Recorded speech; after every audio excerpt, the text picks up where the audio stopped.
primeiro lugar, excelentíssimo Sr. Secretário da Saúde, Dr. Rui Luís, excelentíssimo Sr. Presidente do Serviço Regional de Proteção Civil e Bombeiros dos Açores, Coronel Carlos Neves, excelentíssimas entidades aqui presentes, excelentíssimos oradores, minhas senhoras e meus senhores.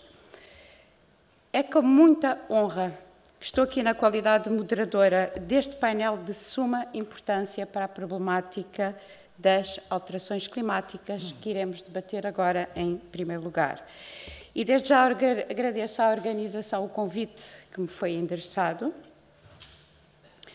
e congratular a mesma organização pela excelente e pertinente iniciativa deste ciclo de debates em áreas tão diversas e absolutamente necessárias para acautelar e proteger as gerações vindouras o nosso legado. O ciclo das mudanças globais, o clima, os oceanos, os ecossistemas, a cadeia interminável de eventos que sucedem a resposta da natureza aos estímulos sofridos. Nenhum destes processos se condói com o ser humano que ficará indefeso. Terá de se adaptar para sobreviver. É engraçado porque há poucos anos atrás, quando este assunto começou a ser falado, falávamos no termo alterações climáticas. Pouco depois passámos a ouvir o termo mitigação, quer a nível europeu, a nível mundial. Neste momento já falamos em adaptação e prevenção. Proteção é o ciclo que se processa e que não para. Vivemos numa região insular que, apesar de parecer um pequeno paraíso, está completamente exposto e vulnerável às alterações do clima. E, por isso, será necessária uma atenção muito, mas muito especial a este tipo de regiões em que nós vivemos. E, para mim, pessoalmente, a comunicação é fundamental. Não só para gerar capacidades de atuação e mitigação, como para informar, consciencializar, proteger. E é uma comunicação que tem que ser feita entre todos os elos da cadeia, cujo principal objetivo é o cidadão. Não o cidadão comum, mas cada um de nós. Bom, e para isso, não me vou alongar mais, começaremos precisamente com a comunicação do conhecimento científico nesta área. De seguida, portanto, vou só dizer o que é que se vai processar. Portanto, os nossos oradores farão uma apresentação, que se seguirá um debate entre todos, e espero que não me deixem sozinha nesta tarefa, porque isto acho que é uma obrigação de todos, em que poderão expor as vossas dúvidas, esclarecer, ou seja, cumprir os objetivos deste debate e, de certa forma, o nosso futuro. Muito obrigada e passarei desde já a apresentar o primeiro orador. Eduardo Brito de Azevedo, professor doutorado da Universidade dos Açores e regente de disciplinas de Climatologia Aplicada, Clima e Meteorologia, Clima e Recursos Hídricos e Sistema de Informação Geográfica. É o coordenador do Grupo de Clima, Ambiente e Paisagem do Instituto de Investigação e Tecnologia Agrária e do Ambiente da Universidade dos Açores e comendador da Ordem de Instrução Pública. A sua atividade de investigação tem estado, desde o seu doutoramento, relacionada com a temática da climatologia dos territórios insulares, hidrologia e modelação ambiental das pequenas ilhas. De salientar a concepção do modelo Cielo, clima insular à escala local e a sua aplicação a diferentes enquadramentos geográficos e domínios científicos. Foi o promotor e coordenador de projetos importantíssimos e pioneiros para os Açores no âmbito da climatologia, como o CLIMAT, Clima e Meteorologia dos Arquipélagos Atlânticos, e ClimaCoast, Clima Marinho e Costeiro, enquanto diretor e fundador do Centro de Estudos de Clima, Meteorologia e Mudanças Globais da Universidade dos Açores. Destacam-se ainda as coordenações de importantes organismos regionais e internacionais, como a Eastern North Atlantic, Graciosa Island Arm Facility, do Gabinete de Ciência e Departamento de Energia dos Estados Unidos e do Observatório do Ambiente dos Açores, entre outras. Representante regional do Grupo de Trabalho de Adaptação às Alterações Climáticas, da Comissão Nacional para as Alterações Climáticas no âmbito da elaboração da Estratégia Nacional para as Alterações Climáticas. coordenador da Comissão Regional para as Alterações Climáticas na região autónoma dos Açores e autor da respectiva Estratégia Regional para as Alterações Climáticas. Sr. Professor, por favor. Muito obrigado. Bom, vou fazer então, em primeiro lugar, agradecer o convite na pessoa do Sr. Secretário, muito me honra, e de facto congratular-me também por esta iniciativa e, evidentemente, embora sendo suspeito, manifestar o meu agrado por ter exatamente iniciado com a questão climática. Vou falar um pouco de um projeto em curso que trata esta temática, a preocupação do clima futuro, em particular para os Açores, em boa verdade, na sequência de uma preocupação de mais de 100 anos que nós temos aqui nos Açores com o clima, já que nós somos ou fazemos meteorologia e climatologia nos Açores desde o século XVIII e informamos, digamos, a Europa através do cabo submarino, oficialmente desde 1902, através do então Serviço Meteorológico dos Açores, primeiro Serviço Meteorológico de território português. Estou certo, Sr. Presidente? Não gostam de ouvir isto por causa do Instituto Dom Luís, que de facto foi o precursor de toda, no fundo, todo este interesse e os serviços que aqui foram montados. Bom, começo por falar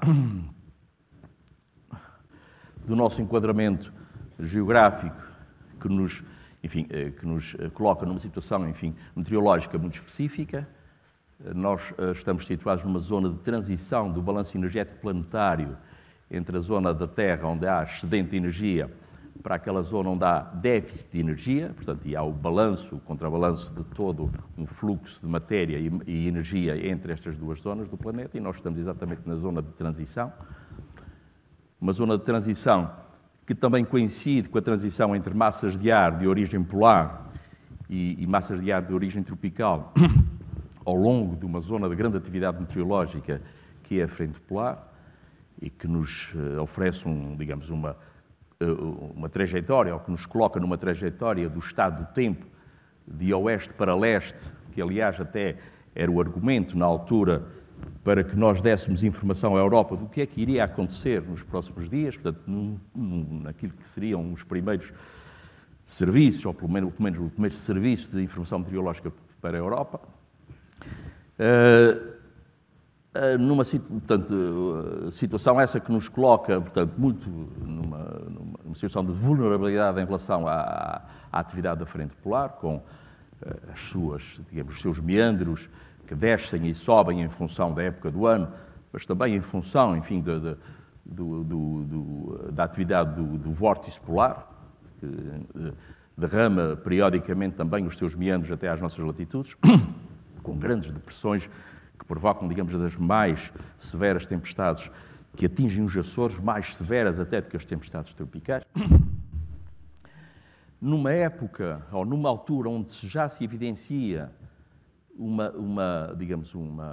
modificação da localização média, destes sistemas, através da constatação de que há uma migração para norte dos sistemas de alta pressão do Atlântico, através de um fenómeno que, no fundo, que se traduz na expansão da célula de Hadley e que, de certa forma, irá trazer consequências em termos climatológicos, com maior irregularidade na precipitação, naturalmente, mas também com a possibilidade da intrusão de tempestades tropicais com maior facilidade, ou seja, para além do aquecimento da água do mar, que no fundo que está na origem, dos fenómenos convectivos e da fonte de vapor de água que, digamos, estão na origem dessas tempestades. Portanto, com o incremento que se assiste já da temperatura superficial da água do mar, que não é só superficial esse incremento, mas sim em toda a profundidade da massa oceânica, o que se traduz numa inércia climática extraordinária, impossível, digamos, de controlar nas próximas centenas de anos. Portanto, conjugadas estes dois fatores, aumento da temperatura da superfície, com o deslocamento, enfim, com a compressão da frente polar mais para norte, ficaremos naturalmente também sujeitos portanto, a uma maior frequência de tempestades tropicais e, digamos, uma maior virulência das mesmas. Aliás, fenómeno já constatado por várias instituições e muito publicado já em diversa literatura científica. Portanto, aquilo, a nossa localização, que até há pouco tempo, correspondia ao extremo norte, enfim, da deslocação das tempestades tropicais, vinham morrer de encontro às nossas latitudes porque encontravam águas mais frias, portanto, menos vapor de água para as alimentar, no fundo, o combustível que as faz funcionar, vendo, digamos, um incremento, como já se verifica, da temperatura da água do mar, superficial da água do mar, e uma descompressão, digamos, a norte da frente polar, digamos, essas tempestades terão, digamos, todas as condições para avançarem mais em latitude e, por conseguinte, atingirem-nos com muito mais frequência e mais virulência. Aliás, isso já é constatado através da análise da frequência e intensidade das tempestades no oceano, no Atlântico, conforme é apresentado neste gráfico.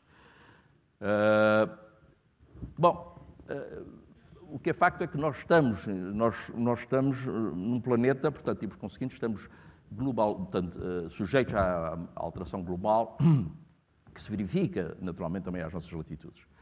Aliás, a partir aqui dos Açores, mais concretamente na ponta da serreta da Ilha Terceira, é feita uma observação dos próximos, ou dos elementos que nos preocupa, que é, digamos, a concentração do dióxido de carbono na atmosfera, é feita aqui na Terceira, e ela coincide perfeitamente com a evolução da tendência global, conforme esta imagem que nós aqui temos, onde, digamos, quer as concentrações, quer a tendência são perfeitamente idênticas à concentração planetária, o que significa que nós não estamos isentos, por este lado, do aumento, digamos assim, da concentração de dióxido de carbono e o consequente efeito de estufa, incremento do efeito de estufa. O efeito de estufa por si só não é mau, não é? Como nós sabemos, se não houvesse efeito de estufa, nós estaríamos em condições muito diferentes das que temos hoje em dia, em termos climáticos. E com, naturalmente, aqui onde se pode verificar aqui a alternância sazonal das concentrações de dióxido de carbono devido, digamos, à ação da clorofila, particularmente do zooplancton, do fitoplâncton. Esta nossa posição e a sua, digamos, e a nossa vulnerabilidade à alteração climática já é evidente nas medições que são feitas. Nós temos, de facto, uma anomalia positiva da temperatura verificada a esta latitude, quer de inverno, quer de verão, facilmente identificável, bastando olhar para a imagem, que é já observada nas observações de superfície, ou que já é constatada nas observações de superfície nas nossas estações, do Instituto Português do Mar e da Atmosfera, com uma tendência positiva, quer na temperatura máxima, quer na temperatura mínima, e que se vem intensificando nos últimos anos. Nós temos aqui vários valores para períodos diferentes da análise, portanto, enquanto que, quando analisada, digamos, a série toda, tínhamos uma anomalia positiva da temperatura máxima da ordem dos 0,18 graus por década, já quando analisamos só o troço final da série, entre 1980 e 1910, já se constatam, portanto, tendências bem mais evidentes e até coincidentes com, digamos, o que é medido por outros meios, designadamente por satélite. Já com valores da ordem de 0,37 graus para a positiva e 0,33 para a temperatura mínima, desculpem, para a temperatura máxima e para a temperatura mínima, tendências para 10 anos. Este facto também se traduz na alteração, digamos assim, daqueles indicadores climáticos tradicionais que são usados e que são percepcionados com muita facilidade. O número de noites tropicais em que a temperatura não desce abaixo dos 20 graus está a aumentar. Os dias de verão também, ou seja, os dias de verão em que a temperatura máxima excede os 25 graus também estão a aumentar nitidamente, conforme estas curvas que aqui estão. E depois toda uma série de outros indicadores, enfim, mais sentidos nas atividades, até muito na agricultura, designadamente a diminuição drástica de horas de frio, com implicações muito significativas na produção, sobretudo na produção frutícola, e outras,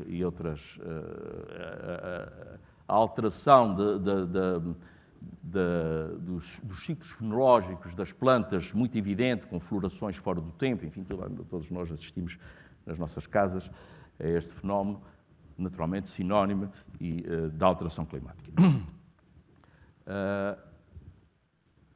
Também na precipitação, e devido a vários fatores conjugados aqui temos que interpretar as tendências de uma forma conjugada, não só à escala da ilha, mas também à escala planetária.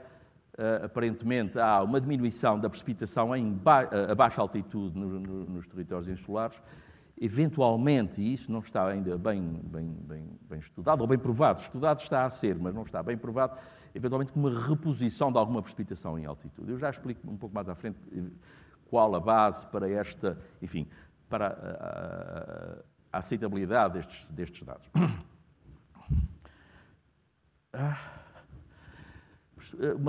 Portanto, uma tendência de diminuição da precipitação, como eu dizia, que se traduz nas diferentes estações do ano, ou que se verifica nas diferentes estações do ano. Ainda, digamos que a baixa altitude, como eu dizia, podendo ser compensada em altitude, o que é facto é que nós estamos a perder precipitação e isso, digamos, altera completamente a forma como nós usamos, digamos, os recursos, ou como nós os exploramos e como nós ocupamos o território. Da mesma forma, e pelas mesmas razões, uma alteração do ciclo das secas e da ocorrência de fenómenos extremos atribuídos à água ou derivados da água, designadamente as secas, onde se verifica já uma tendência, digamos, da frequência, do aumento do número de períodos de seca, quer a um mês, quer a 3 meses, particularmente nestes 2 períodos, através de um índice do SPI, onde, enfim, embora não perfeitamente evidente, já é possível, pelo menos, verificar que há, digamos assim, aparentemente um aumento da frequência de períodos de seca, conforme também se podem ver aqui, onde visualmente se é possível verificar. Aliás, nós temos ultimamente enfrentado esta situação com alguma frequência, digamos assim. Novamente a agricultura detecta, e os serviços municipalizados em particular também, porque sofrem muita pressão da procura. E às vezes não é só devido, digamos, a questões climáticas, também é preciso que se note, há outros fatores e outras circunstâncias que levam a que a população tem uma percepção dos fenómenos, às vezes, que não é verdadeiramente coincidente com a questão climática, ou pelo menos não depende só dela. Mas, apesar de tudo, em termos climatológicos, já é possível dizer que, enfim, as secas estão a entrar com maior frequência e a permanecer durante mais tempo. Isto traduz naturalmente em maior risco para incêndio, como naturalmente, embora, claro, dentro dos parâmetros que nós temos, comparados com outras regiões, ainda não sejam tão dramáticos como naturalmente outras regiões enfrentam. A agricultura, particularmente, ressente-se muito deste fenómeno, porque, no nosso caso, com uma estrutura geológica muito fissurada e, digamos, uma diversidade muito grande dos solos, digamos, e um rebatimento constante dos recursos dos recursos hídricos, através, enfim, que é constante ao longo do tempo, quer chova, quer não chova. Portanto, para pequenos períodos de seca pode haver consequências relativamente gravosas, em particular para ilhas pequenas, como é o caso da Ilha Graciosa, onde, para além, enfim, da sua apertada fronteira com o mar, tem uma estrutura geológica complicada em termos de retenção hídrica. Para além do facto de ser uma ilha baixa, que induz menor precipitação orográfica.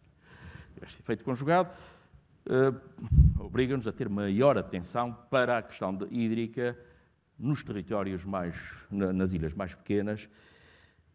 Tradicionalmente, em boa verdade, já lidam com este assunto e, por conseguinte, até já têm uma expectativa, enfim, e uma adaptação a estes fenómenos que todos nós conhecemos.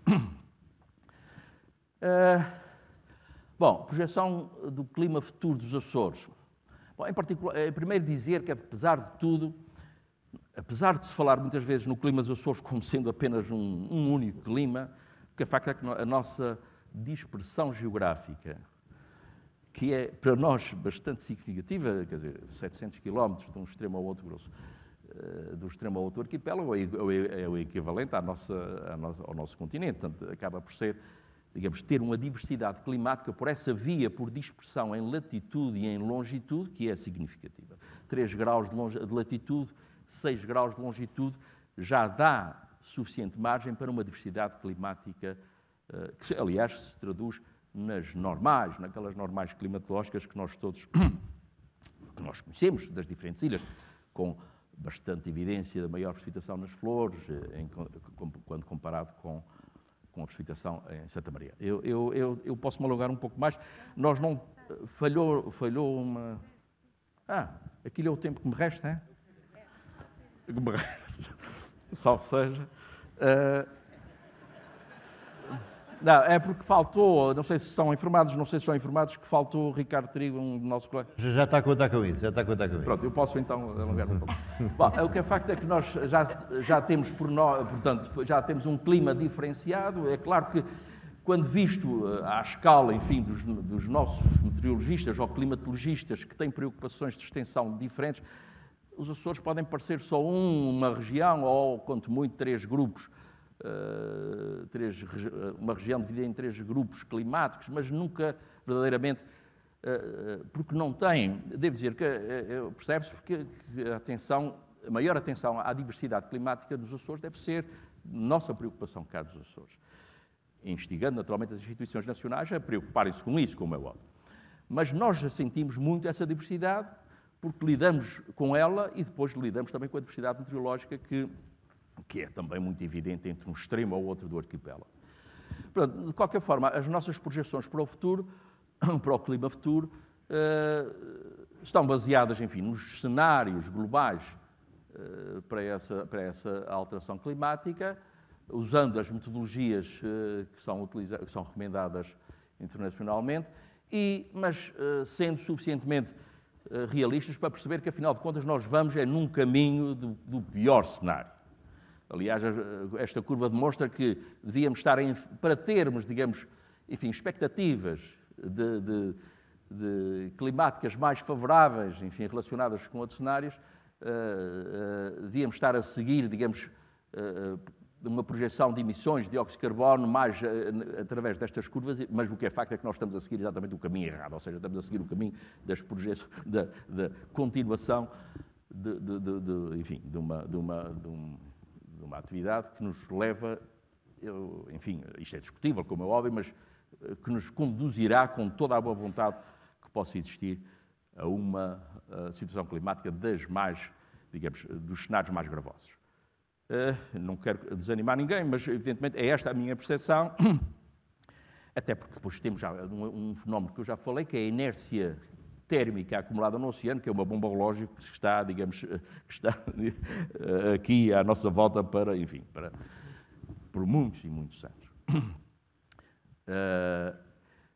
Daí eu aproveito para dizer uma coisa que digo aos meus alunos.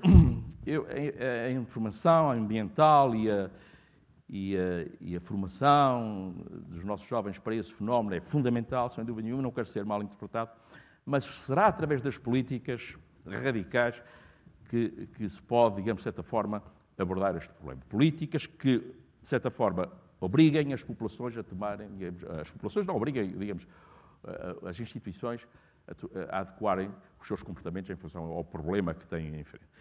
não temos tempo suficiente para esperar que sejam os nossos filhos ou os nossos netos a resolver este assunto. Infelizmente será assim. Temos que atuar de uma forma mais musculada, não sei se o termo, pelo menos mais impositória, através de políticas adequadas a esta situação. É uma situação que, digamos, que é de emergência.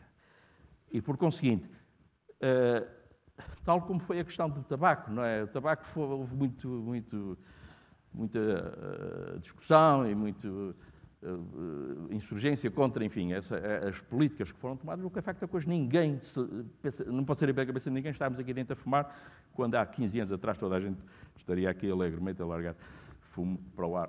Portanto, nós temos que apostar em políticos que tenham, digamos, que garantam essa missão, que pode até às vezes não ser favorável em termos, enfim, políticos ou em termos eleitorais, mas que é obrigatório em termos cívicos e da humanidade. Bom, dito isto, continuando com a alteração climática já detectada e já medida nos Açores e projetada a partir dos modelos disponíveis para a sua, digamos, simulação no futuro, o nosso clima futuro seguirá aquilo que é o modelo tradicional da alteração climática, que está previsto através não só de uma alteração dos valores médios, no caso das temperaturas para o seu incremento, mas também para o aumento da variância dos fenómenos, ou seja, mas numa deslocação para a direita da curva de dispersão tradicional que é usada para caracterizar, digamos assim, o que é que será o clima futuro. Portanto, neste caso da temperatura menos dias com temperaturas baixas, a contrapor com maior quantidade ou maior frequência de fenómenos de temperaturas elevadas. Uma deslocação da curva para a direita e uma dispersão, digamos assim, mas sempre, digamos, a deslocar-se integralmente num sentido.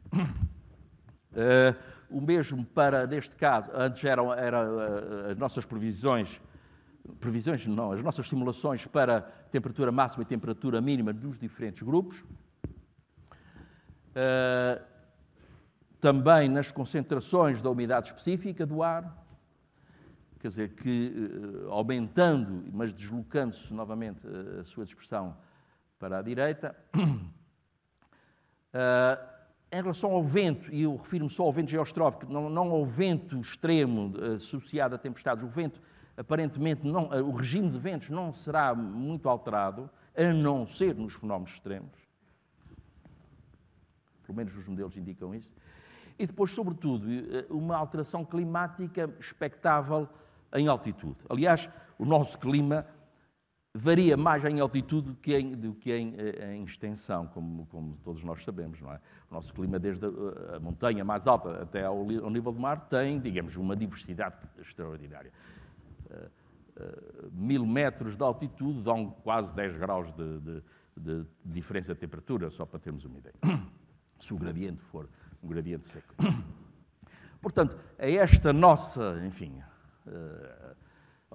a evidência que nós já conhecemos de uma diversidade muito grande em altitude, naturalmente que haverá aqui, digamos, margem para alterações significativas que têm implicações, naturalmente, não só na climatologia, sobretudo na hidrologia e nas atividades que dependem do clima, da agricultura em particular, não só nesse domínio, mas também nos fenómenos que esses sim podem potenciar situações, enfim, mais gravosas.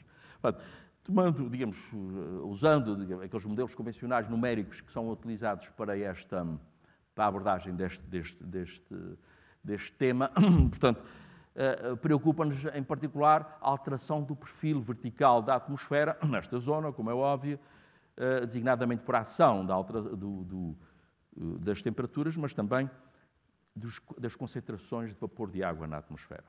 Bom, até há pouco pensava-se que ao aquecimento global corresponderia, digamos, um incremento, e corresponde, da evaporação, como é óbvio, e que seria, digamos assim, transmitido ao longo da coluna atmosférica, de maneira que, digamos, em termos comparativos, as concentrações seriam idênticas às atuais, as concentrações, ou pelo menos as taxas de concentração, seriam idênticas às atuais, significa mais vapor de água, mas igualmente distribuída em altitude. E aparentemente não é isso que acontece. Portanto, num fenómeno que nos interessa muito, que é o fenómeno da forma como nós captamos água em altitude, através, enfim, de ser atingido o ponto de saturação e, a partir daí, o ar em deslocação gerar água que é precipitada ou interceptada pela vegetação em altitude, da qual nós dependemos muito. A nossa precipitação hidrográfica é 3 vezes mais, ou 3 vezes superior àquela que é medida ao nível do litoral. Aqui na Terceira nós temos 3 vezes mais a precipitação no cimo da Serra de Santa Bárbara, com 3.000 milímetros ano, do que temos à beira-mar, com 1.000 milímetros ano. Num fenómeno que é ilustrado, que é muitas vezes assistido aqui pela população em Angra, ponha o vídeo a funcionar, muito semelhante a este que nós vemos, e há poucos dias estava outra vez a funcionar, junto ao Monte Brasil, particularmente nesta altura do ano, quando as massas úmidas de ar são interceptadas pelo Monte Brasil, vêm próximo da saturação e, ao serem, digamos, ao subirem contra a vertente, atingem rapidamente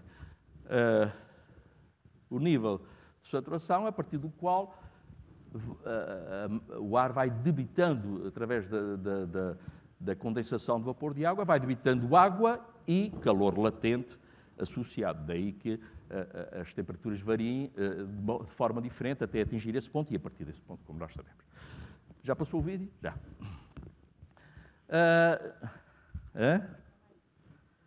Já vou acabar então. Portanto, esta situação que se traduz também em pequenas ilhas, em assimetrias significativas do clima de um lado e outro das ilhas. Nós sabemos, por exemplo, aqui na Terceira é fácil de verificar, ou sabemos todos, que a parte norte da ilha é mais seca, o ramo grande é mais seco, por isso permite alguns tipos de cultura, de frutícolas que não são possíveis no lado sul por causa das umidades, exatamente por causa deste fenómeno, que em alguns casos é designado por efeito de Foehn, e que retém, digamos, umidade a barlavento e seca, digamos, o ar que é transposto, ou que passa para solta-vento. Isto tem a sua explicação, evidentemente, não vou estar a amassar-vos com isto, digamos, pode ser traduzido, enfim, nos tais modelos numéricos que nos permitem ter... Está muito sensível aqui a nossa... ter, digamos assim, através da interpretação destes fenómenos, podemos ter uma climatologia detalhada das ilhas, que é muitas vezes usada para fins aplicados como nós necessitamos. Bom, eu devo dizer que à última hora introduzi aqui 2 ou 3 slides, porque o Ricardo Trigo não vinha aí, eu precisava falar um pouco, e como nós tínhamos isto mais ou menos distribuído por temas, ele iria falar eventualmente na parte meteorológica, mas eu, digamos, introduzi um slide aqui à pressa para abordar este assunto, aliás, até em conversa com o Miguel Miranda, para a importância de termos detalhe não só na climatologia, mas também na meteorologia. Ou seja, os nossos modelos, os modelos disponíveis para esta zona dos Açores não têm a resolução adequada para as nossas necessidades. Isto é reconhecido pelo próprio Instituto. Portanto, há que investir, e muitas vezes fala-se muito na tecnologia, nos radares, nesses meios poderosos de acompanhamento do Estado. Temos esquecendo-se que os radares não afastam tempestades, os radares apanham as tempestades muito em cima do território, e em termos de prevenção eu não gostava de estar na pele de alguém que tivesse que decidir com base numa imagem de radar. Tirar populações ou mudar, ou seja, não estaria, não sei se para territórios tão pequenos, eu estaria, digamos, preocupado em ter uma informação baseada muito em preferia ter modelos numéricos mais afinados. Preferia ter modelos numéricos que me acompanhassem o estado do tempo de uma forma mais detalhada. E não temos. Temos modelos, enfim, já melhores do que tínhamos há alguns anos, mas não têm, digamos assim, o detalhe suficiente para aqueles fenómenos que nos preocupam e, sobretudo, para podermos acompanhar com alguma margem de tempo aquilo que vem aí. Isso é importantíssimo. E depois apanhar isso que vem aí através de um radar e fazer o seu técnico, digamos, usando essa tecnologia poderosa. Passando enfim, isto é uma à parte, mas que faz sentido falarmos aqui, voltava à questão do perfil vertical da atmosfera e das modificações nas concentrações de vapor de água que, de certa forma, indiciam uma tendência para a alteração do gradiente médio ambiental da temperatura. Portanto, verifica-se já, muito embora isto seja um assunto muito discutível e muito discutido em termos científicos, o que é facto é que, aparentemente, pelas medições, o vapor de água que é evaporado, digamos, por efeito a mais para a alteração climática, não está a ser distribuído igualmente em altitude. Estamos a perder, digamos, portanto, estamos a perder vapor de água em altitude, o que significa que vai aumentar o gradiente, vai alterar o gradiente da atmosfera, vai criar condições para maior instabilidade atmosférica. E é da instabilidade atmosférica que nós devemos ter medo, porque quanto maior for a instabilidade atmosférica, maior serão os fenómenos de convecção, associados, digamos, à subida de massas de ar úmido suscetíveis de provocarem grandes concentrações de precipitação. Portanto, lá está, associado a uma alteração do gradiente vertical, poderemos ter aqui, digamos, um incremento das situações de precipitação intensa como aquelas que se verificaram na Algoalva, quando aconteceu aquele fenómeno há pouco. Já. Bom, muito rapidamente então, em relação ao mar, nós temos uma climatologia da agitação marítima feita muito recentemente, ou seja, até há pouco tempo era feita, enfim, por valores estimados. Agora temos, de facto, uma rede de observação que nos traduz, ou que nos dá informação muito precisa sobre o estado do mar. Não temos ainda condições de dizer se está a aumentar ou se está a diminuir determinado tipo de fenómenos. O que é facto é que já os medimos, como foi o caso da tempestade que destruiu o Porto da Praia da Vitória, como é o caso da tempestade que destruiu o Porto da Madalena, em construção do Faial, como o caso mais recente da tempestade de fevereiro na Madalena do Pico, onde, naturalmente, agora há a questão da sobreelevação do nível do mar por efeito da alteração climática, que nós todos ouvimos falar, já lá vão em 10 centímetros pelo menos nos últimos anos.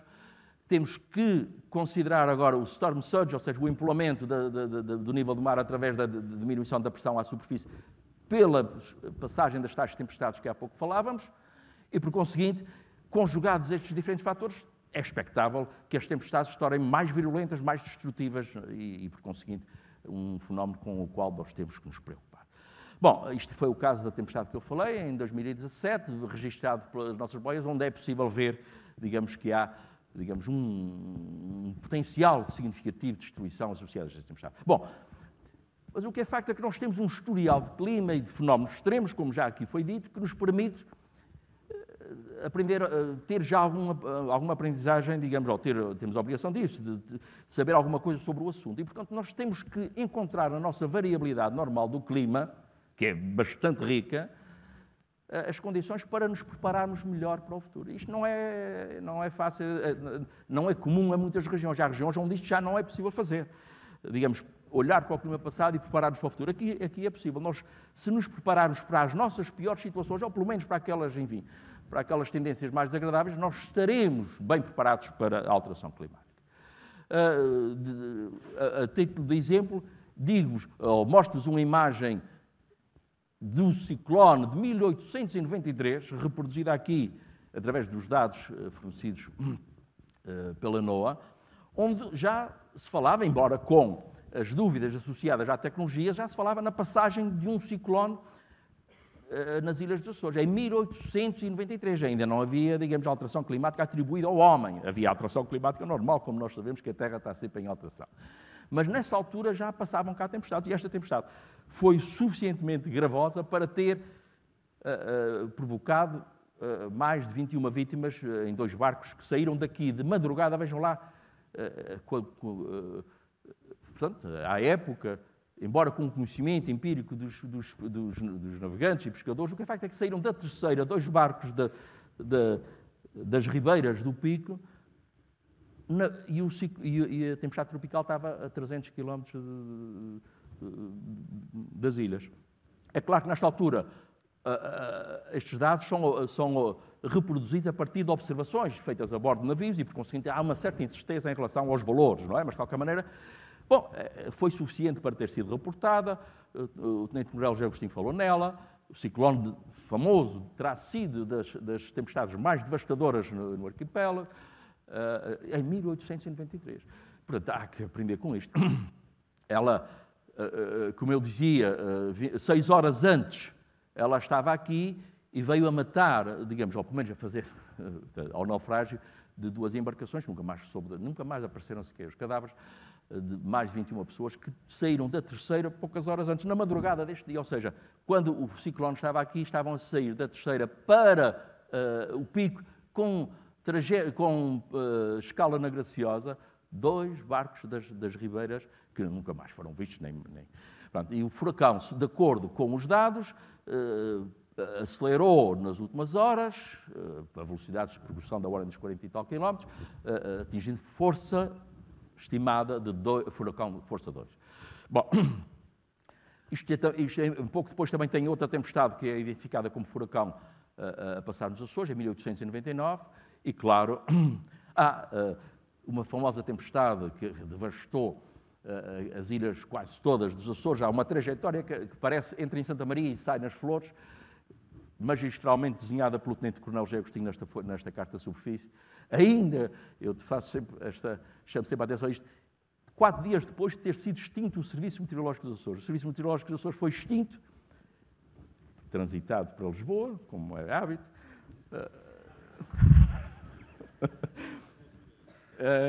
e logo a seguir vem uma tempestade que faz, digamos, que sela, digamos, de forma magistral esta efeméride, e particularmente registada. Aliás, desta tempestade que vocês conhecem, portanto, que se conhecem aquelas fotografias famosas da Baía de Angra e do Porto Pipas e da Baía da Horta, que isto era a muralha do Cais e daquilo que é hoje a Marginal. Bom, só para terminar então, o caso, nem tudo são alterações climáticas, e eu chamo aqui a atenção para o caso da Ribeira. A data de 1980 tem a ver com a fotografia e não com o fenómeno em si. Como sabem, aquele acontecimento da Ribeira da Algualva, que, enfim, portanto, que derivou de uma precipitação que nem sequer foi das mais extraordinárias, em boa verdade, pode estar associada à alteração do uso do solo, e peço desculpa, isto está muito sensível. É que não há dúvida nenhuma, nem tudo é alteração climática. A alteração do uso do solo, do uso do território, está na origem de muitos do que se atribui à alteração climática. Passar de um uso florestal, estritamente florestal, para um uso progressivamente urbano, digamos, é mais que estudado, que aumenta não só o caudal de ponta das enchentes nas ribeiras, como também reduz o tempo de concentração, ou seja, a estrutura, digamos, de escoamento das águas não está preparada para a modificação que se verifica no território muitas vezes. Portanto, muita atenção a identificar verdadeiramente as causas de muitos dos fenómenos que são atribuídos agora todos à alteração climática, quando muitas vezes não são. Bom, quando nós temos o potencial, continua cá, nós temos um potencial registado de precipitação que pode ir até aos 300 milímetros em 24 horas, com base nas curvas de possibilidade odométrica de Nordeste, é possível verificar que, de repente, podemos ter um dia de 300 milímetros de precipitação.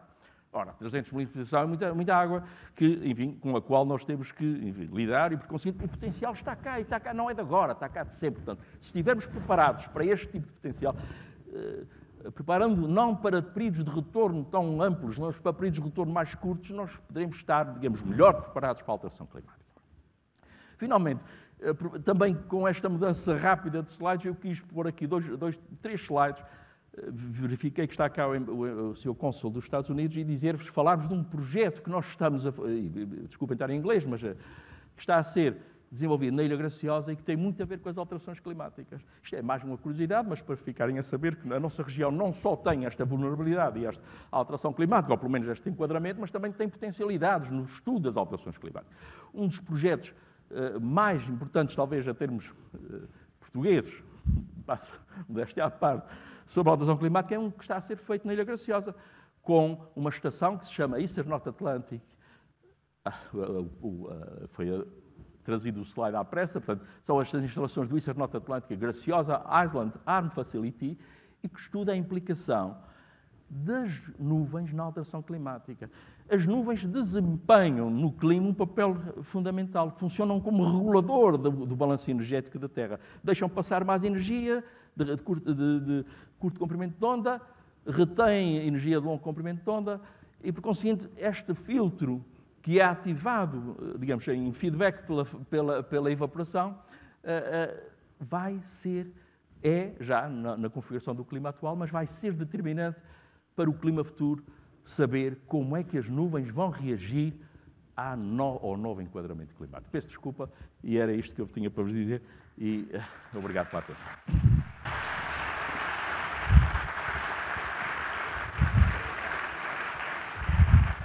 Falei muito. Professor, pela excelente apresentação. De seguida, convido o professor Jorge Miguel Miranda, que estudou na Universidade de Lisboa, tendo-se graduado em Física, Geofísica em 1981, doutorado em 1990 e obtido agregação em 2001. A sua atividade de investigação está focada no geomagnetismo, geofísica marinha e em riscos naturais, em particular tsunamis. Professor catedrático da Faculdade de Ciências da Universidade de Lisboa e membro correspondente da Academia de Ciências de Lisboa, exerce atualmente o cargo de Presidente do Conselho Diretivo do Instituto Português do Mar e da Atmosfera. É autor de um vasto número de artigos publicados nas mais prestigiadas revistas científicas, como a Nature, por exemplo, e ao longo do seu percurso profissional tem ocupado cargos de liderança em instituições nacionais e internacionais, como o Conselho do Centro Europeu de Previsão do Tempo a Médio Prazo, o Instituto de Ciência Aplicada e Tecnologia, o Laboratório Associado Instituto Dom Luís e o Centro de Empreendedorismo da Faculdade de Ciências da Universidade de Lisboa. Foi também membro da Comissão Executiva da Região 6 da Organização Meteorológica Mundial e ocupou cargos de imensa relevância na Academia da Universidade de Lisboa. Sr. Presidente. Obrigado, Manuela. E Eduardo. Bem, eu tenho menos slides. Eu primeiro não posso deixar de cumprimentar as autoridades presentes, regionais em particular, e locais, que, como irão ver pela minha apresentação, têm uma responsabilidade crescente no nosso futuro próximo, e todos aqueles que dedicam uma parte importante da sua vida à proteção civil, à proteção das populações, porque tenho a profunda consciência que, e desculpem-me a simplicidade da frase, não lhes vai faltar trabalho. Nas próximas décadas não lhes vão faltar trabalho.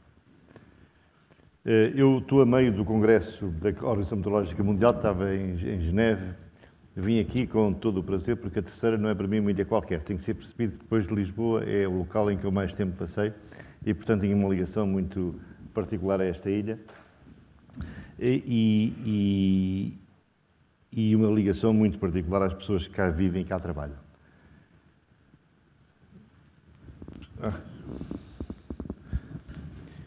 O problema dos desastres naturais é hoje em dia visto de uma forma muito simples neste cenário de mudança climática. Qualquer conta, e a frase que têm projetada é ainda da Conferência de COB, mostra que, por estranho que às vezes possa parecer, os desastres naturais têm prejuízos maiores do que a guerra e o terrorismo juntos. E, portanto, uma situação que é por vezes considerada, isto é uma coisa que só algumas poucas pessoas se interessam, os bombeiros, essas pessoas assim, quando começa a ser vista do ponto de vista económico, começa a ser um pouco mais assustador. Hoje em dia, muitos bens são segurados, e como muitos bens são segurados, as companhias de seguros e resseguros começaram a olhar para os riscos naturais desde há 20 anos de uma forma um pouco diferente. E se quiserem informação quantitativa sobre os impactos dos fenómenos, aconselho a verem dois sites muito conhecidos, que é a Swiss Re e a Munich Re. São duas empresas de resseguros, ou seja, que resseguram as seguradoras e que têm dados sempre muito atualizados para os grandes desastres naturais por uma razão muito simples. Cada vez que há um grande desastre natural, há tipicamente uma empresa de seguros que vai à falência imediatamente. Claro que nos países em que os seguros são menos responsáveis, isso acontece com menos frequência, se me permitem a expressão. O que está a passar é que neste momento, dentro dos desastres naturais, os fenómenos meteorológicos extremos são neste momento a quarta razão, a quarta fonte de prejuízos, e os fenómenos meteorológicos extremos têm eventualmente uma ligação estreita com a mudança climática que estamos a assistir. O Eduardo, e permitem-me tratar-vos assim, nós somos os três colegas, não é? de longa data, o Eduardo já fez um overview sobre a situação da previsão para a mudança do clima durante o século XXI, mas eu gostava de fazer apenas aqui um pequeno detalhe. A visão de longo prazo para a mudança do clima não tem hoje em dia discussão. Já teve. É bom também que todos percebamos porque é que teve discussão. Nos anos 70 do século passado, a única sistema de observação que a Terra possuía eram as estações meteorológicas de superfície. Com a expansão das áreas urbanas, muitas estações que estavam em áreas de floresta ou de agricultura começaram a estar dentro de áreas urbanas. E quando se começou a ver a temperatura aumentar, não era claro se somente a temperatura era devido à chamada ilha de calor, ou seja, a expansão da área urbana, ou se era realmente um fenómeno realmente natural. Há a primeira grande geração de satélites nos anos 70 e, portanto, a grande drama era como calibrar as observações de satélites, que são tiradas a 400 ou 500 ou até mais quilómetros de altura, com as medições à superfície. E dividiu-se a comunidade entre dizer, não, as calibrações é que estão a dar origem a uma interpretação errónea da mudança climática. E é curioso saberem que uma das reuniões críticas que teve a ver com um colega que é, na altura, muito famoso, que é o Michael Mann, do chamado Hockey Stick, foi em Portugal. Foi considerado um país neutro para se reunirem os vários pontos de vista mais acirrados sobre o problema e para se tentar perceber se realmente estava a haver uma circunstância real ou não. Hoje em dia a questão não existe, porque já temos neste momento, eu diria, pelo menos 40 anos de dados de satélites de muito boa qualidade, intercalibrados, e portanto nós já sabemos que o que estamos a medir é verdade. E na verdade, por muito que me custe ser, em particular ao pé do Eduardo, não foram os meteorologistas os primeiros a detectar e a falar da mudança climática. Pelo contrário, os meteorologistas sempre foram muito conservadores, porque sempre gostaram de apenas falar daquilo que são capazes de demonstrar. Foram aqueles que sofrem as consequências dessa mudança. Por exemplo, as pessoas ligadas à agricultura. Porque, se bem que podiam não ter medições rigorosas, precisas e instrumentais, tinham, na variação do calendário fenológico das plantas, uma verificação indireta que algo diferente estava a passar, em particular no fim do século XX.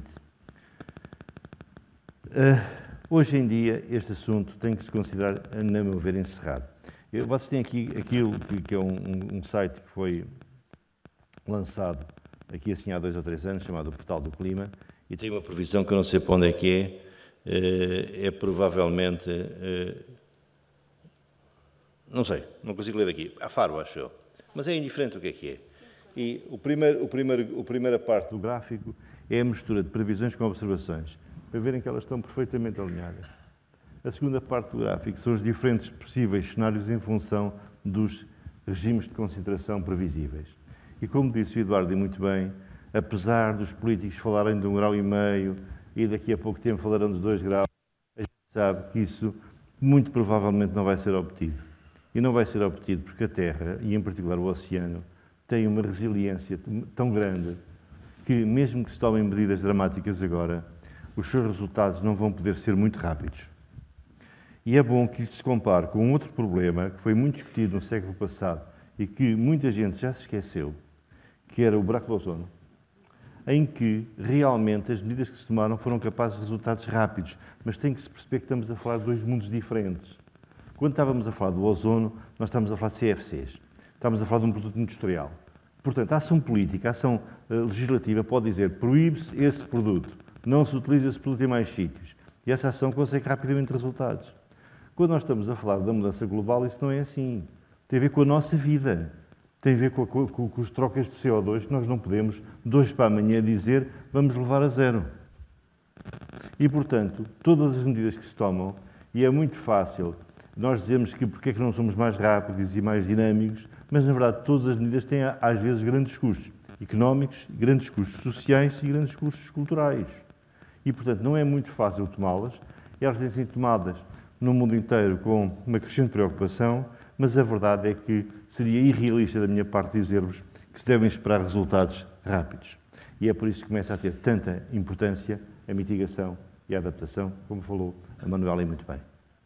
Porque, na verdade, uma parte temos que diminuir o impacto futuro, porque ele pode ser catastrófico, pode ser descontrolado, e outra parte temos que nos adaptar às situações, numa diminuindo riscos e noutra tentando até encontrar oportunidades, porque é preciso ver que a mudança climática também pode criar oportunidades. A agricultura, por exemplo, pode criar oportunidades ao turismo. Portanto, temos que começar a passar da fase isto é um discurso político, para passar à fase isto é um problema técnico que temos de tratar como qualquer outro problema técnico que temos na vida. E, portanto, temos que olhar para ele, uma parte serão dificuldades, uma parte serão prejuízos e outra parte serão oportunidades e temos que atacar os três. Antes de passar para ali, o caso dos Açores é, obviamente, uma situação que não está tão bem estudada como as regiões continentais. E tem que se perceber porquê e porquê é que é mais difícil. Eu penso que o Eduardo já falou do problema de serem ilhas. Normalmente, nós somos muito capazes de fazer facilmente previsão até ao fim do século XXI. E quando se fala quanto é que vai subir o nível do mar, quanto é que vai aumentar a temperatura, quanto é que vai aumentar os números, o número de dias acima de 35 graus, as ondas de calor e as ondas de frio, os valores, francamente, não irão mudar muito. Mas, quando nós estamos a falar o que é que vai acontecer dentro de 10 anos, aquilo que se chama previsão decadal, a situação é mais complicada. E os esforços que estão a ser feitos agora entre a quinta e o sexto Assessment Report do IPCC é exatamente para melhorar a previsão decadal, porque muitas das ações humanas não têm uma vida de 100 anos, têm uma vida de 20, 30, de 10. Os investimentos precisam de vidas desse género. E um grande desafio que nós vamos ter nos próximos anos, nós todos, é, em particular, nos dois ambientes de ilhas que são território português, que é a Madeira e os Açores, temos que ter muito mais trabalho virados para a previsão decadal, porque isso é importante para todos os operadores. Nas ilhas soma-se ainda 3 problemas, desculpem. O primeiro, o Eduardo falou muito bem, que é o problema da diferencial de altitude, porque é muito bonito falar a ilha não se pode comparar com o território continental, em que as variações de altura são muito mais lentas. Então, nós aqui temos estratificação climática vertical e depois temos as duas faces norte e sul da ilha que têm um comportamento diferente. E pior que isso, temos o oceano. O oceano também tem um comportamento que é muito peculiar na mudança climática. E é curioso lembrarem-se que, não sei se têm a ideia, mas no fim do século XX começou-se a haver uma discussão sobre dizer assim, afinal o aquecimento não está a ser tão rápido, porque houve ali uma década que o aquecimento não subiu ao mesmo ritmo. E já apareceram outra vez as vozes agorentas do costume dizer eles não sabem fazer contas. E, na verdade, esqueceram-se que aquilo podia... Aliás, vê-se por ali naquele gráfico. Há uma pequena redução. Pois é, mas é que essa pequena redução está hoje completamente demonstrado que respondeu ao aquecimento mais rápido dos primeiros 600 metros do oceano. E esse aquecimento mais rápido dos primeiros 600 metros do oceano, porque o oceano ainda é o principal sistema que absorve o tal calor que nós temos a mais, teve consequências significativas no ecossistema, na biodiversidade e, de uma forma mais prosaica, nas pescas. E, portanto, esta situação de oceano-ilha é uma situação muito, muito complexa e, francamente, nós aqui, em Portugal, temos responsabilidades acrescidas nisso. Tal como tivemos responsabilidades acrescidas, como já foi falado, quando a meteorologia nasceu. Realmente, a meteorologia nasceu aqui nos Açores. E nasceu nos Açores, porque os Açores, quando apareceu o telégrafo, tinham a primeira capacidade de dar informação credível para a Europa. E foi montado entre os Açores e Marrocos, para aqueles que não sabem, o primeiro sistema de previsão de ondas para o Porto de Casablanca. E, portanto, tudo isso foi possível de fazer porque o tempo corre de um lado para o outro. E, na altura, houve um grande esforço de pôr recursos neste trabalho. E a parte desses recursos correspondeu, em alguns casos, obviamente, à redução de recursos regionais. Não foi só nos Açores, foi também no Dom Luís. Mas, na verdade, quem promoveu isso foi um grande açoriano que montou o Serviço Nacional, que foi muito preciso para a aviação civil. Nos anos 50, nós virámos muito para manter a aviação civil. Nos anos 2010, 2020, que estamos a viver agora, nós temos que usar o mesmo tipo de aproximação, o mesmo tipo de esforço acrescido, para, não só para uma atividade que é a aviação civil, mas praticamente para todas as atividades económicas que nós desenvolvemos. Em Portugal, 2017 foi o ano que mais questionou esta relação entre a mudança climática e os sistemas de proteção civil, porque os fenómenos que foram vistos nunca tinham sido vistos antes. Isto tem que ser profundamente compreendido. Nós, quando estamos a falar de Pedrógão, que, como sabem, está em tribunal e, portanto, eu não posso falar em detalhes muito finos, mas em grandes números, perceba-se que Pedrógão envolveu colunas de incêndio com mais de 12 km de altura. Nós estamos a falar de uma situação completamente excepcional. Nós estamos a falar de fenómenos que nunca tinham sido observados pelos sistemas de radares, por exemplo, como foram por uma infelicidade.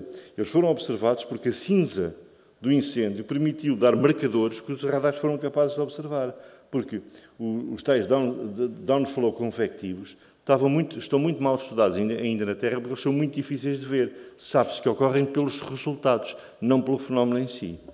E quando aparecem estes fenómenos que a gente nunca viu antes, nós temos que nos realmente preocupar que impacto é que eles vão ter sobre nós, se bem que seja muito difícil de anteciparmos coisas que nós não conhecemos, como sabem, não é? Na vida, nós às vezes anteciparmos aquilo que conhecemos já é difícil, aquilo que não conhecemos ainda é mais difícil. Eu posso fazer, por exemplo, falar de um que também tem a ver com os Açores, né? Se bem que nominalmente é que a deslocação do anticiclone dos Açores provavelmente é responsável por uma parte dos problemas na Ilha da Madeira. Portanto, claro que a culpa não será totalmente vossa, uma parte será, mas, na verdade, o que se passa aqui é que o sistema terrestre é único. E esta ideia que nós temos de que cada cantinho tem a sua meteorologia não é bem verdade quando nós queremos muita antecipação, porque vocês, como agentes de proteção civil, o tempo é crítico para se poderem preparar para as situações. A grande preocupação do Congresso que está agora a haver em Geneve é essencialmente aumentar o esforço de observação no Hemisfério Sul. E porquê é que é preciso aumentar o esforço de observação no Hemisfério Sul? Acreditem que não é por solidariedade entre países, nem entre populações, nem entre pessoas. É porque quando os nossos sistemas querem ter 12 dias de antecedência ou 15 dias de antecedência, não se esqueçam as voltas que o tempo não dá à Terra nesse tempo e, portanto, nós estamos mais preocupados, por vezes, com o que está a acontecer hoje na América do Sul, para saber o que vai acontecer aqui daqui a 12 dias. E, nessa altura, nós temos a capacidade de previsão. A previsão de previsão tem melhorado mais ou menos um dia por década. A expectativa é que continue a melhorar um dia por década, o que significa que nós estaremos rapidamente numa situação em que teremos 12 dias de previsão aceitáveis. Daí para a frente é que temos muita dificuldade de pensar como é que vamos progredir. Algumas desses fenómenos de tempo são aquilo que se designa por catástrofes. E o problema é que as catástrofes têm escalas de tempo muito diferentes. Nós temos catástrofes que têm escalas de tempo de segundos, que é o caso dos sismos, de minutos, que é o caso dos tsunamis, de horas, que são os fenómenos meteorológicos ou hidrológicos extremos, de dias, que é o tempo adverso, que podemos prever de um dia para o outro, de semanas, que são as ondas de calor e frio ou os fogos florestais, e de meses, que são as previsões sazonais. E é esta diversidade de escalas temporais que cria a grande dificuldade que, a meu ver, têm todos os sistemas de proteção civil serem capazes de, ao mesmo tempo, gerir uma coisa que demora um segundo com uma coisa que demora um ano. Porque o impacto social que estes fenómenos têm é muito diferente. Um fenómeno que demora anos tem a ver com aquilo que eu chamo de alterações de valor. Ou seja, uma zona que está num local em que é expectável que vá aumentar, por exemplo, o nível do mar, o valor reduz-se. É o valor que joga. Mas quando nós estamos a falar de coisas de minutos ou de segundos, o que estamos a falar essencialmente é que nós temos que desencadear ações, deslocação de populações, deslocação de meios, reforço de capacidade operacional. E, portanto, nós precisamos Estou interessado. Nós precisamos completamente de sermos capazes de, simultaneamente, termos sistemas tanto de previsão como de atuação que sejam capazes de gerir uma escala que vai desde o segundo até praticamente à década. E essa situação leva a que as proteções civis, os sistemas de proteção civil, que no passado estavam muito centrados em ações de desenvolvimento rápido, começam a ver que também têm que estar centrados em ações de desenvolvimento lento.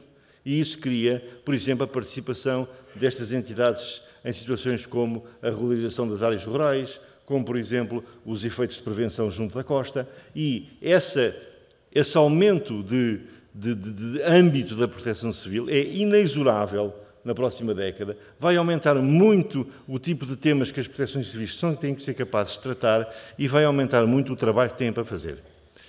Como é que nós podemos melhorar a nossa capacidade de dar robustez às nossas previsões?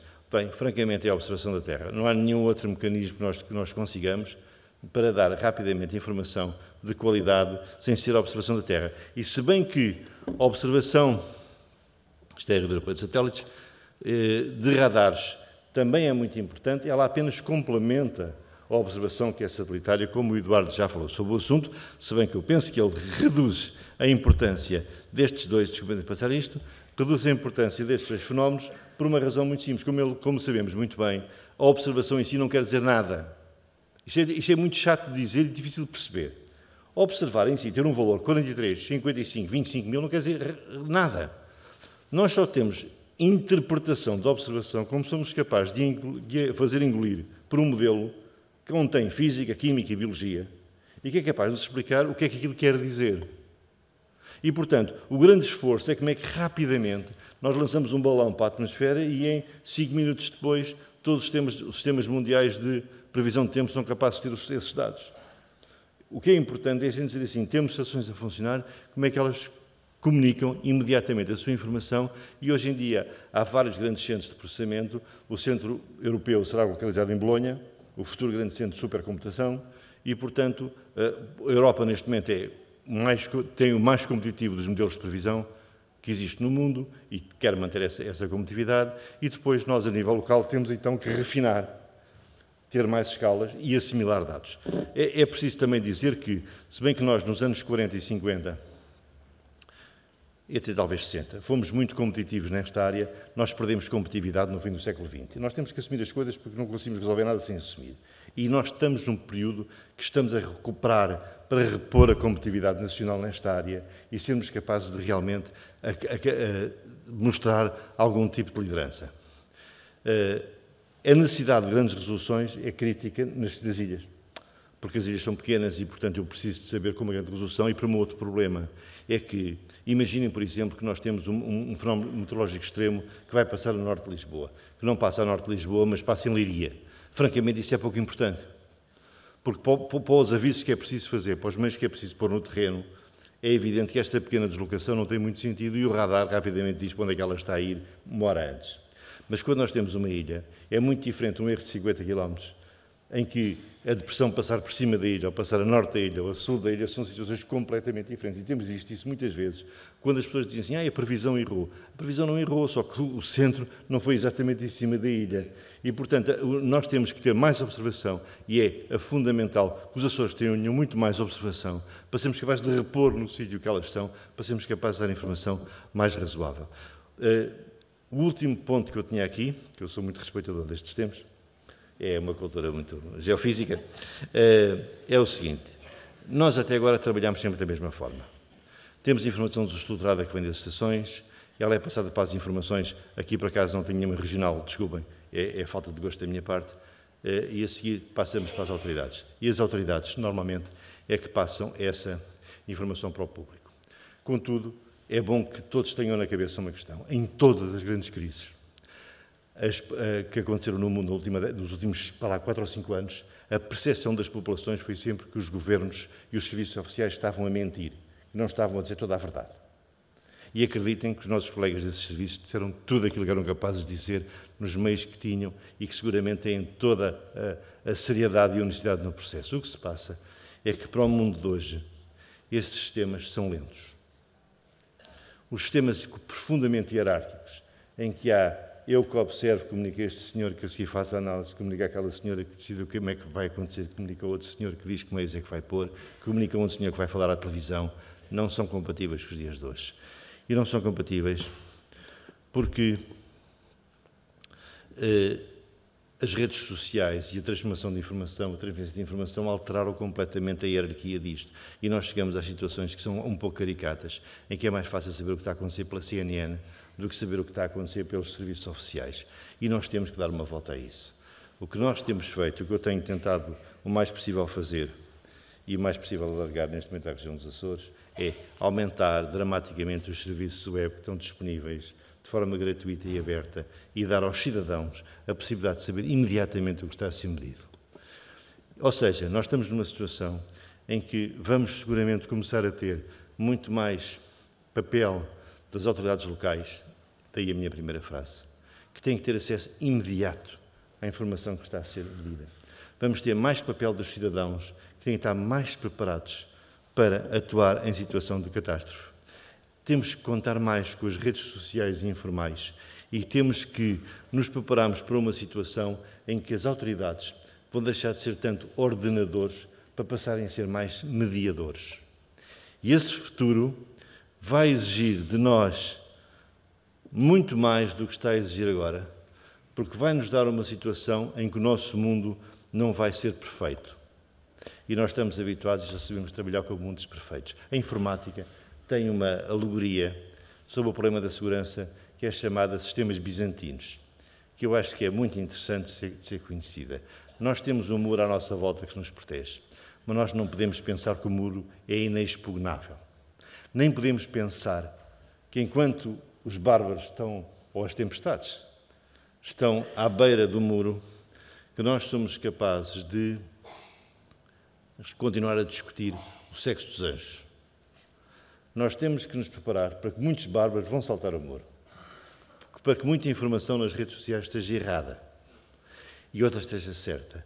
E temos que ser capazes, por no meio do furacão, ter a capacidade e a clareza de espírito para indicar qual é que é o caminho a seguir. E, portanto, o futuro, a meu ver, de todos estes sistemas, será sempre um futuro de paralisação, um sistema de monitorização o mais expandido possível e um sistema em que o Estado vai ser essencialmente mediador dos sistemas e preparador dos sistemas. E, portanto, muito obrigado pela vossa atenção.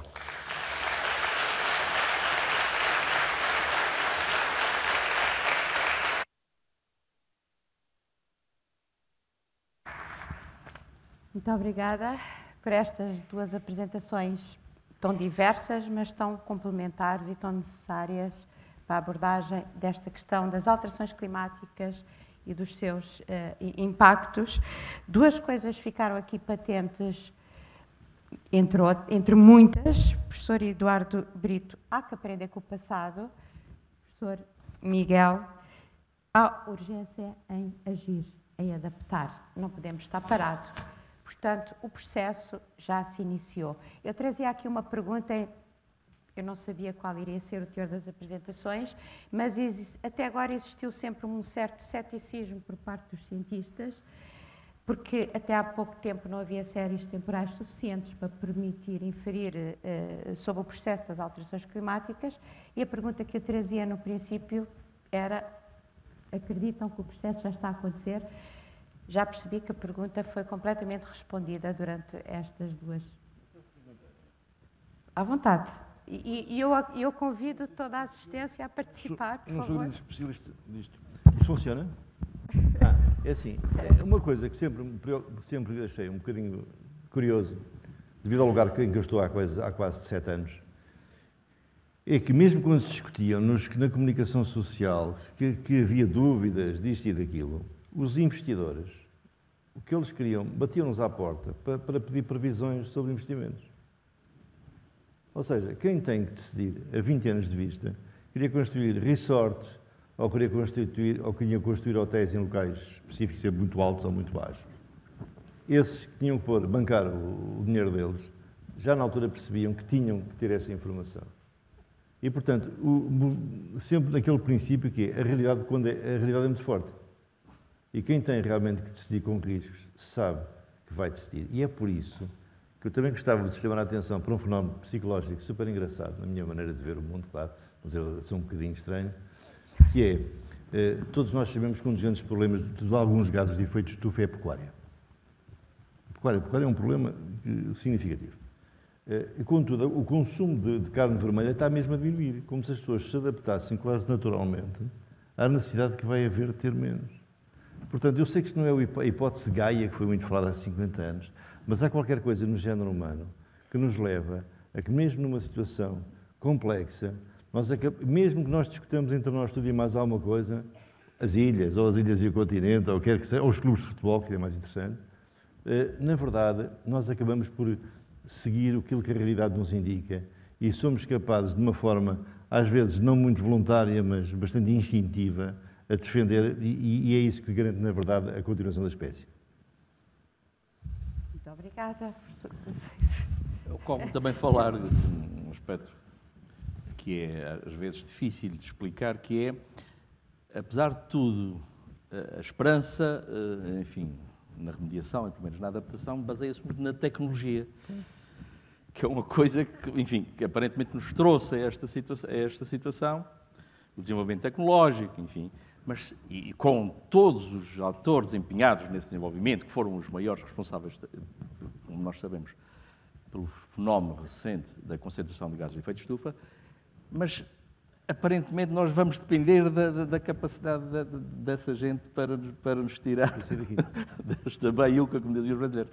Porque, de facto, e o que é facto é que a tecnologia tem vindo a adaptar-se, como aliás, em boa verdade, o dinheiro ou o poder económico tem vindo a adaptar-se, porque de facto é uma oportunidade de negócio e a tecnologia está de facto a modificar-se. A não ser, quer dizer, há outra via para a adaptação, que é prescindirmos de tudo, não é? A luz elétrica, e regressarmos às nossas sociedades, digamos, rurais, baseadas numa economia perfeitamente circular. Mas se nós não prescindirmos disso, infelizmente, teremos que depositar a nossa confiança nos atores que, eventualmente, foram os mais responsáveis por esta situação. É um paradoxo, é uma contradição, mas é, digamos, uma realidade que, enfim, com a qual nós temos que viver. E já vemos bombas de calor, já montei há poucos dias uma em casa, com eficiência energética, a iluminação LED. Portanto, é por aqui que as coisas aparentemente terão, digamos, alguma solução. Redução, enfim, mas que, em termos climatológicos e em termos... não terá um efeito imediato nem para lá perto. Nós não tínhamos essa ilusão. Bom, eu convidava também a assistência, por favor, a pôr as suas questões. Isto é um debate para todos, não é só para nós três. Portanto, com questões que queiram pôr, faz favor, não se acanhem. E eu acho que é importante debater todos estes assuntos. O secretário tem ali uma pergunta ali. Está...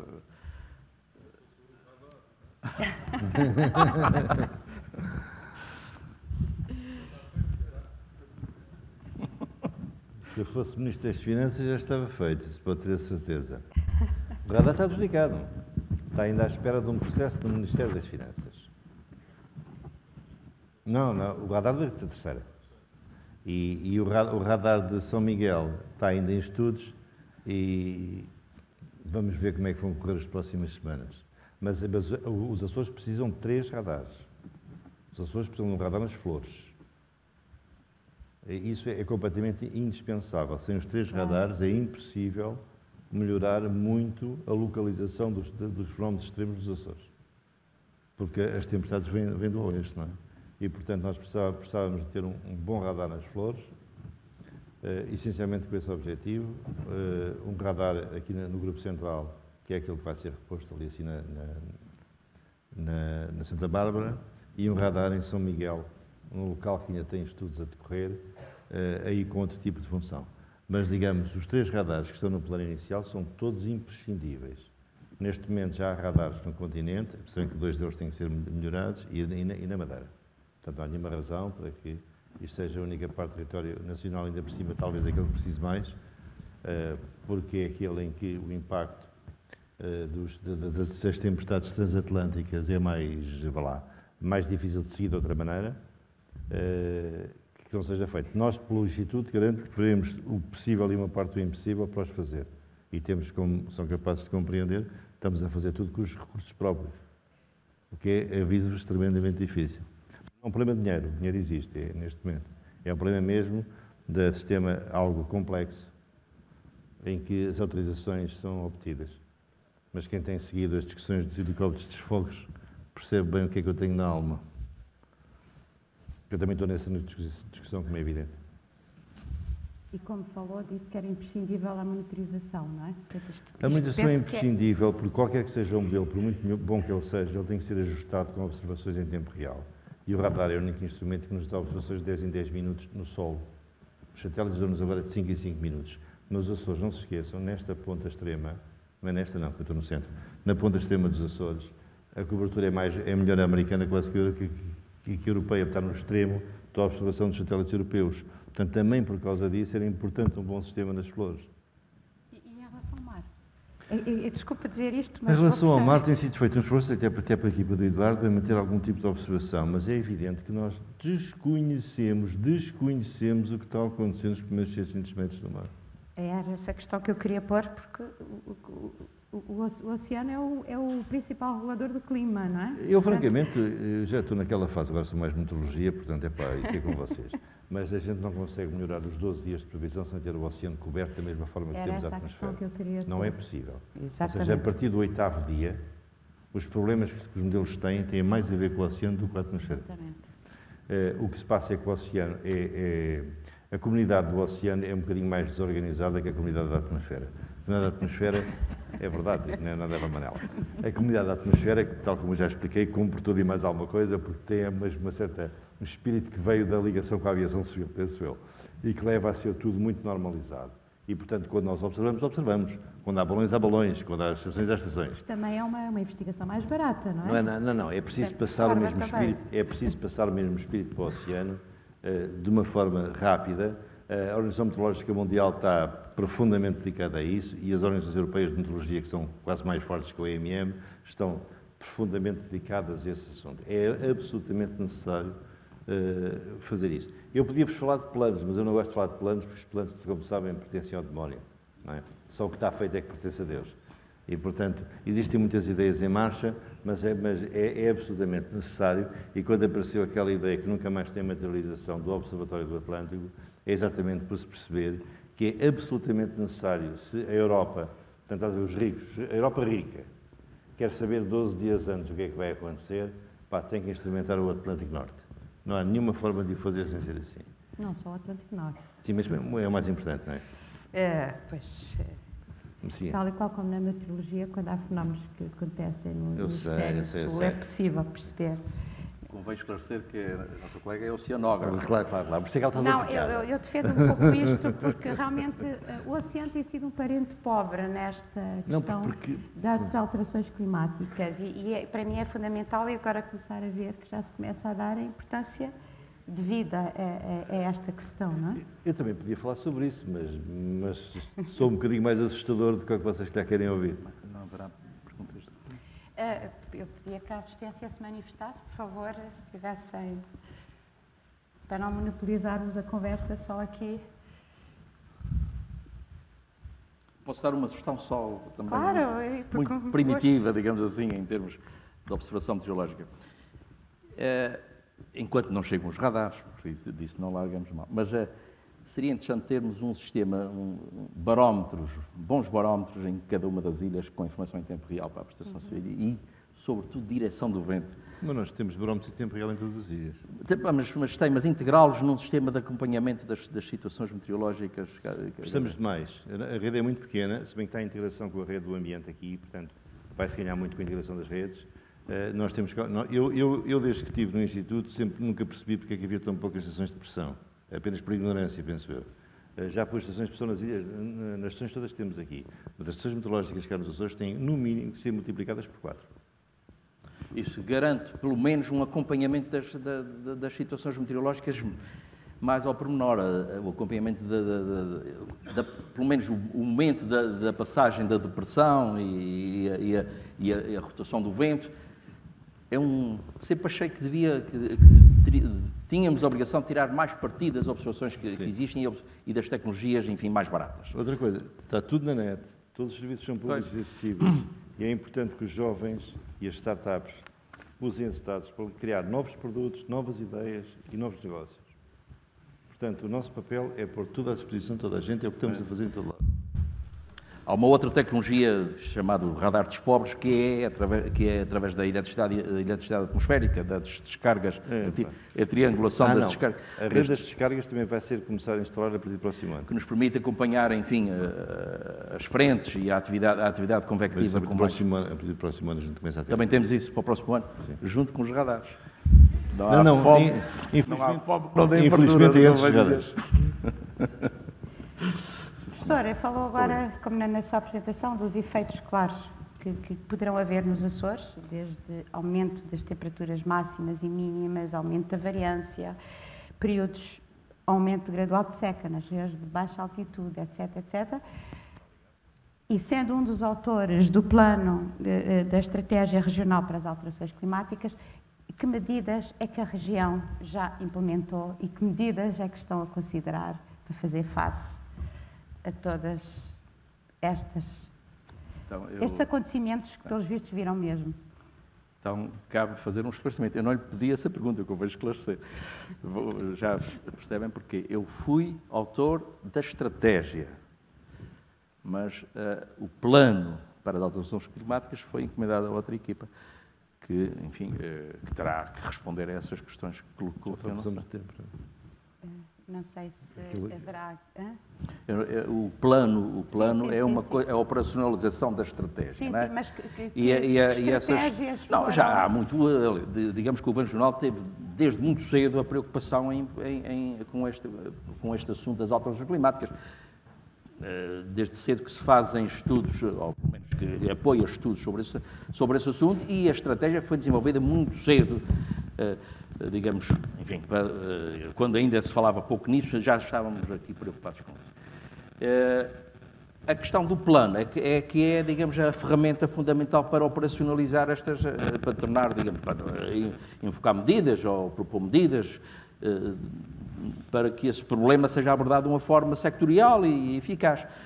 Bom, eu sei que há medidas já na mobilidade elétrica, há medidas muito, lá está, novamente associadas ao interesse económico e à própria produtividade das empresas, já há parte da própria EDA, que está a investir de forma muito significativa, naturalmente, abordando as duas questões, ou seja, a questão económica, naturalmente, porque tem rendimento a partir daí, dessa opção pelas alternativas. Nós temos penetrações das alternativas excepcionais já, e a terceira fala-se em ir para os 40 e tal % de penetração da geotérmica.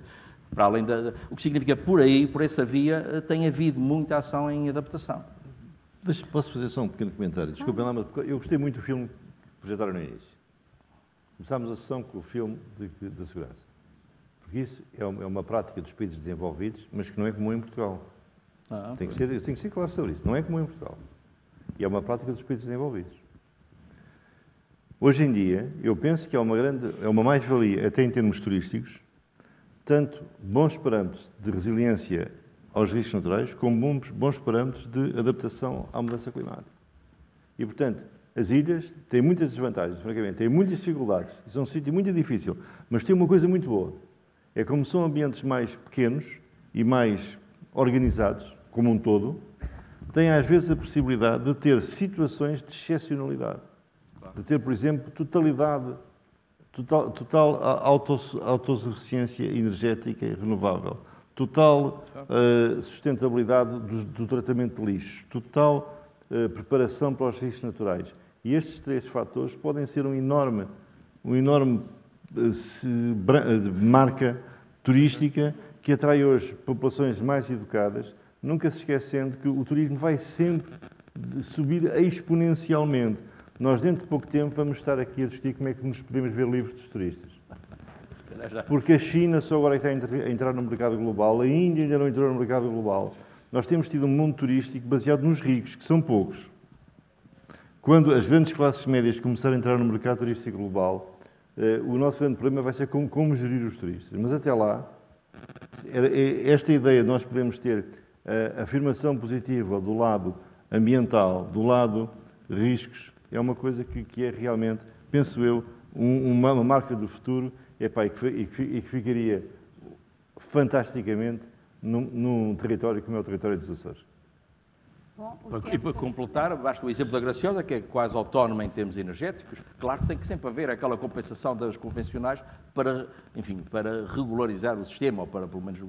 Mas, de resto, temos excelentes exemplos em resposta à pergunta de como é que está a ser, digamos, a política de adaptação, particularmente em termos energéticos e de planeamento do território. Portanto, nós temos zonas de biodiversidade defendidas, até às vezes... aparentemente por excesso, mas com todos os dentes. Portanto, há de facto medidas em curso e muita atividade neste domínio da adaptação digamos, a uma situação futura, não só climática, mas, enfim, de outra, que é um problema, que já é, em São Miguel, já se enfrenta o problema do excesso de trigo. Infelizmente esgotámos o tempo, já ultrapassámos e eu vou ter que dar por encerrado este painel. Muito obrigada, mais uma vez.